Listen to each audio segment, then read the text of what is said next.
Bonjour, aujourd'hui nous sommes en compagnie de Louis Lacoste et nous allons aborder une situation de confiance en soi qui s'est présentée en compétition et dont nous avons parlé déjà en atelier.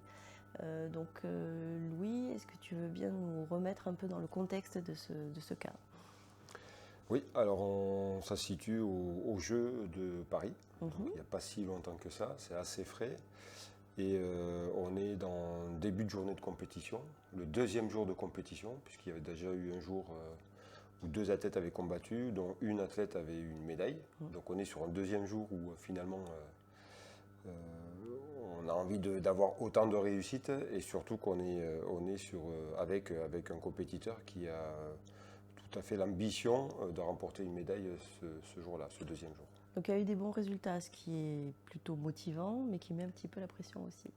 Exactement, c'est très motivant, surtout la veille au soir où on est embarqué dans une espèce de petite euphorie. Donc l'encadrement, on a su le gérer, les athlètes également, mais on ne sait pas vraiment.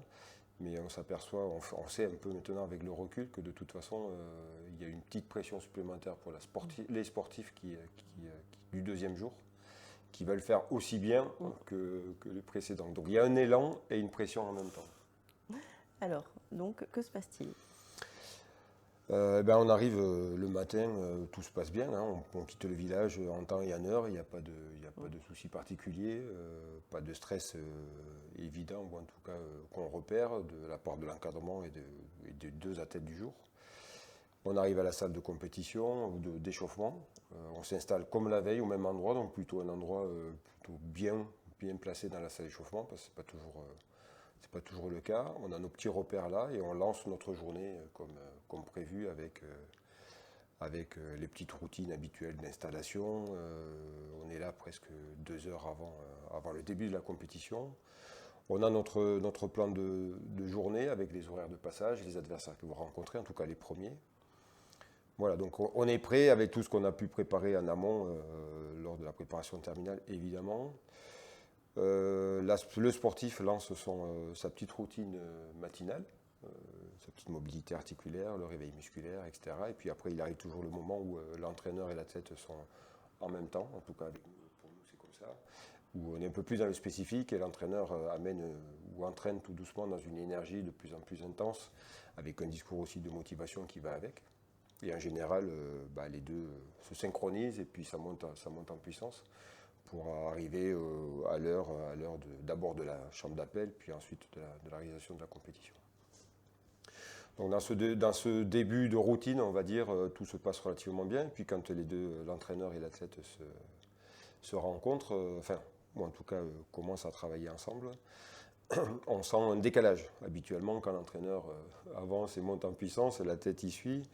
Or là, moi je suis à l'extérieur et je m'aperçois que la tête il reste un peu sur place, que l'entraîneur il avance.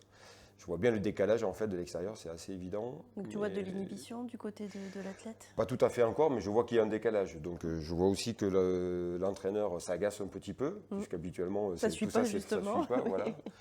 Il s'agace, mais sans sortir de son rôle, évidemment. Et puis, il s'agace de plus en plus. Et je vois aussi la tête qui reste de plus en plus sur place, voire se renferme. Donc, je fais un signe à l'entraîneur qui arrête un peu l'exercice, qui vient vers moi. Et puis, on discute un petit peu. Et donc, je lui dis que je perçois ce décalage qu'elle aussi, elle perçoit, mais qu'elle ressent. Enfin, l'entraîneur ressent, pardon. Et du coup, je sens que ça s'énerve un peu plus. Ça va au-delà de l'agacement. Donc je lui dis, écoute, continue à monter en puissance, continue à monter en intensité physique, essaye de la faire réagir un petit peu, parce que là, elle est sur place, et puis tu verras bien ce qui se passe, mais dans tous les cas, on ne peut pas la laisser comme ça. Si elle craque, il faut que ça craque maintenant, et après, on s'organisera. Une fois que ça s'est fait, je vois le kiné qui était à côté, je vois la tête également qui a combattu la veille, qui est très proche. Et je lui dis, écoute, peut-être que dans un petit moment, il faudra prendre le combattant ou la compétitrice pour la mener un peu de côté, parce qu'il est hors de question qu'elle craque devant tout le monde dans la salle d'appel, Et dans la oui, salle oui, d'échauffement. il Il y a les concurrents y a qui les sont là, concurrents qui sont notamment là. pas très loin sa première adversaire, qui est Oui. championne paralympique en titre d'ailleurs.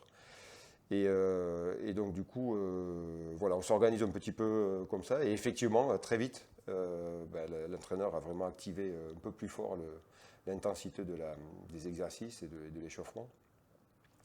Et le sportif craque au moment. Donc les deux kinés et athlètes, il l'entoure, il l'amène à côté, justement dans les zones de kiné où il y a des box plutôt isolées. Ce qui permet d'être tranquille. Et puis à ce moment-là, elle craque un bon coup. Moi, j'y suis pas, je parle avec l'entraîneur. Et ensuite, elle revient 10 minutes après. Et on continue, presque comme si de rien n'était. On n'a pas beaucoup parlé. Et c'est bien reparti. On a retrouvé une synchronisation et une mise en... Pas une mise en confiance, mais une mise en route qui correspondait à peu près à ce qu'on fait habituellement avant. Oui, qui était normal. Habituel, on va dire, ouais. Donc si on résume, vous êtes dans une situation où face à l'échéance, et c'était effectivement pas rien, la personne vraiment rentre dans une perturbation de la confiance, dans le doute, est prise par le stress, donc s'inhibe, etc. Par rapport à ce qui aurait pu être fait d'autre, parce que là, vous avez eu la bonne stratégie, qu'est-ce qui aurait pu se passer qui n'aurait pas fonctionné dans cette situation-là ? Je pense que si, à un moment donné, si on ne stoppe pas le premier lancement, on va dire, de la routine et de l'échauffement, et que ça continue, que l'agacement devient l'énervement et du surénervement, sans qu'on ait un peu contrôlé ou dirigé tout ça, c'est pas impossible que ça bascule. C'est difficile à dire, mais c'est pas impossible que ça bascule plutôt sur une réaction très négative de la sportive. Et voir un blocage ou en tout cas une contre-perce derrière, mais c'est toujours difficile de dire après coup. Oui, bien sûr. En tout cas là, ce que nous on a plutôt réussi, c'est ce qu'on a quand même bien préparé aussi en amont, c'est quand même entre nous la relation de confiance qu'il y a d'abord entre l'athlète et l'entraîneur, et ensuite et les autres de l'équipe, et également de l'encadrement, kiné, moi, entraîneur. Fait qu'on a pu aussi à un moment donné, juste par un signe, en toute discrétion quand même, réactiver tout doucement ou plutôt réorienter de l'agacement vers une réactivation peut-être plus positive et une montée en intensité, qu'elle soit physique ou motivationnelle, qui soit orientée vers de la perf, plutôt qu'un énervement qui à un moment donné fait que ça s'écarte franchement ou que ça coupe la relation. Pas forcément de manière définitive dans la journée, mais en tout cas là, on a senti quand même que tout a été fait d'un commun accord et organisé un peu entre nous. Alors, certes, dans l'urgence, on peut à la va-vite, on peut penser en bricolant, mais on sait aussi que ça a pu se faire parce que d'un regard, d'un signe et de quelques mots, on arrive à se comprendre et à reprendre la situation pour la tourner peut-être, on espérait, parce qu'on sait maintenant que ça a plutôt bien marché, mais peut-être que ça allait fonctionner, quoi. Oui, ce qui ressort de cette situation, c'est la chaîne de confiance. C'est-à-dire qu'il suffit d'un signe à l'entraîneur, il suffit d'une parole à l'entraîneur pour qu'il sorte de son énervement, parce que vu les enjeux, c'est pas si simple en fait de changer d'attitude émotionnelle comme ça là. Les personnes ensuite qui sont vraiment disponibles pour récupérer la personne qui est pas bien, qui a besoin de cet espace de protection à part. Donc tout ça fait que ça fonctionne bien parce que aussi vos relations le permettent et que tout le monde fait confiance à tout le monde et que ça roule quoi. Enfin, c'est fluide, ce qui n'est pas du tout évident, surtout en se rappelant qu'on est dans une échéance qui crée beaucoup de tension et qui fait qu'on peut être dans la frustration, dans la réaction excessive, enfin dans plein de choses qui évidemment ne seraient pas forcément pertinentes en termes de performance. Est-ce qu'ensuite vous avez débriefé cette situation avec l'athlète ? Parce que, alors évidemment, moi je vois tout de suite, je me dis, bon, un truc qui s'est passé comme ça va se repasser. Donc voilà, est-ce que vous êtes allé vers cette démarche ou pas encore ? Alors, un truc comme ça, ouais, ça peut, je ne sais pas si ça va, mais ça peut se reproduire dans les prochaines grosses compétitions. Oui. Bon, les Jeux à Paris, on ne va pas les retrouver. Et au premier tour, elle avait un tableau de feu. Les premiers tours avec un champion paralympique en face, c'est assez compliqué qu'elle n'avait jamais battu. Pour le coup. Donc, mais il y a des chances que ça se reproduise quand même, peut-être à la fin de l'année lors du championnat du monde. Alors, on a débriefé avec l'entraîneur et le kiné pour le coup. Dans le staff, on a débriefé.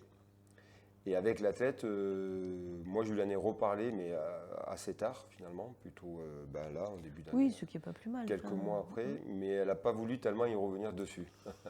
En tout cas, elle y a pensé, on en parle, on en rigole peut-être comme ça à la volée, Oui. quand on parle un peu des... Quand on est entre nous à la fin d'un entraînement par exemple, et qu'on discute un peu de certains moments à droite à gauche, mais pas vraiment débriefer avec la sportive. Mais l'idée est toujours là, je la laisse aussi peut-être tout doucement venir, parce que la perche est tendue, quand elle veut, elle peut venir.